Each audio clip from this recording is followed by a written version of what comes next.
Sicily rises from the Mediterranean like a scar left by the earth itself. Not gently, not quietly, but torn upward by forces still unfinished. This is not simply land surrounded by water. It is a frontier where continents collide, where fire sleeps beneath vineyards, where stone remembers violence older than humanity. Sicily exists in a permanent state of tension between creation and collapse, beauty and threat, life and erasure. The ground here is restless. Beneath the island, the African tectonic plate presses northward, diving under Europe millimeter by millimeter, century by century. Pressure builds, heat accumulates, and the planet exhales through fire. Sicily breathes through volcanoes. Mount Etna dominates everything. Even when unseen, it is present, a dark mass rising over 3,000 meters. Its summit often crowned with snow, while lava glows beneath the ice. Europe's tallest and most active volcano does not sleep. It murmurs. It shifts. It releases rivers of molten stone that crawl slowly downhill, unstoppable, indifferent. For over 3,000 years, humans have watched Etna erupt and try to understand it. Ancient Greeks believed a god labored beneath the mountain, forging weapons for Olympus. Romans placed the entrance to the underworld here. Even today, when Etna speaks, the ground trembles like a warning remembered in the body. Yet life clings to its slopes. Black volcanic soil, born from destruction, becomes one of the most fertile substances on Earth. Vineyards thrive where lava once burned forests. Citrus groves glow against ash-dark ground.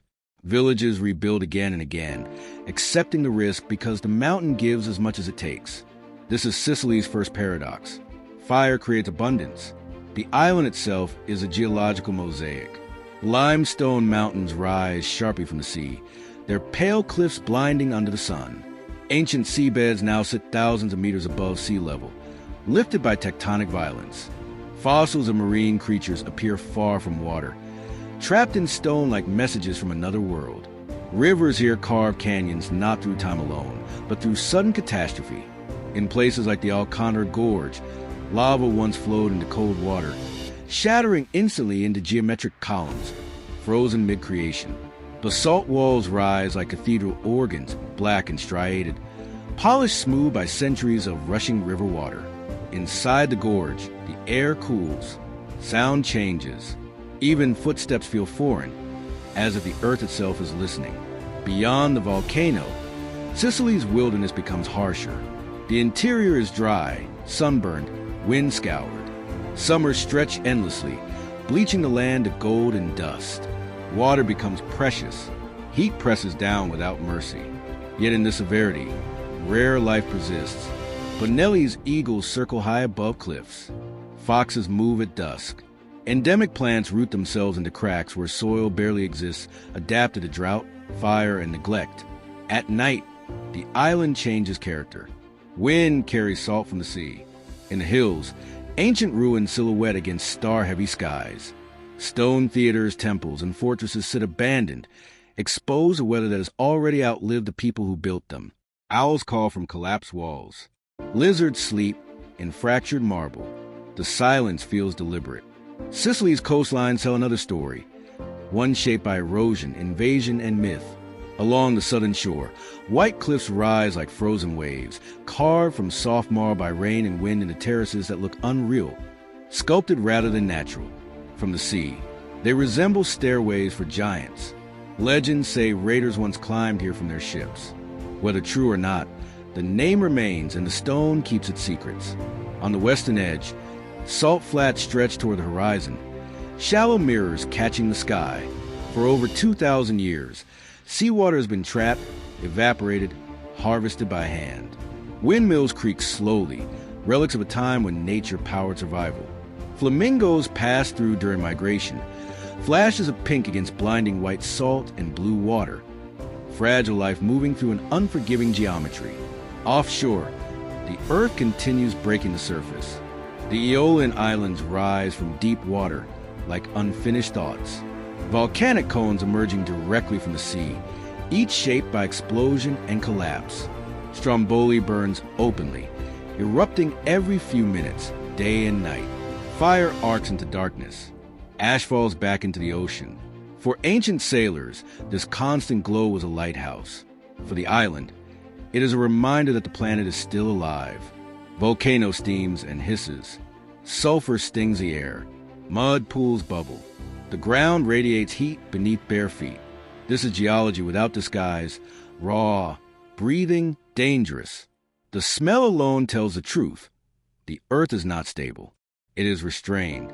Sicily has always existed at the mercy of forces it cannot control. Earthquakes tear through cities without warning. Entire regions are collapsed in minutes, leaving landscapes of rubble and silence. Yet again and again, people return. They rebuild on the same faults, the same slopes, the same cliffs, not because they forget the danger, but because they understand it. Here, survival is not about safety. It is about endurance. Ancient peoples recognized this long before modern science. They built temples aligned with the land, theaters carved directly into hillsides, cities designed to flow with terrain rather than against it. Stone structures rise where rock itself offers support. Nothing here is accidental. Even myths are shaped by geology. Caves become oracles. Volcanoes become gods. Mountains become thresholds between worlds. In Sicily, storytelling is a response to landscape, an attempt to explain why the ground moves, why fire falls from the sky, why beauty so often stands beside ruin. Time behaves differently here. Human history feels compressed, layered tightly atop itself. Greek columns reused in Roman walls. Pagan temples transformed into churches. Fortresses built from earlier ruins. Each civilization inherits not empty land, but fragments of the last. Sicily never resets. It accumulates. Nature does the same.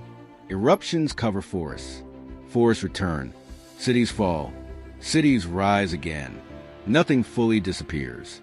It is buried, absorbed, reshaped. This is an island where permanence is an illusion. Storms roll in suddenly from open sea. Winds tear across exposed cliffs. Heat cracks stone. Salt corrodes metal. Every element works relentlessly, patiently, toward erasure. And yet life insists. Grass pushes through lava. Birds nest in ruins. Humans plant vines on slopes that could burn tomorrow. Sicily does not promise peace. It offers intensity. It is a place where extremes coexist, where ice and fire share a mountain, where deserts meet seas, where destruction creates fertility, where danger sustains life. The island feels unfinished because the forces that shaped it are still at work. Standing here, you sense something rare, not the comfort of stability, but the awe of motion. Sicily is not a destination meant to soothe. It is a reminder that the earth is powerful, alive, and indifferent, and that beauty is often born where survival is hardest. In the end, Sicily does not ask to be understood. It asks only to be witnessed.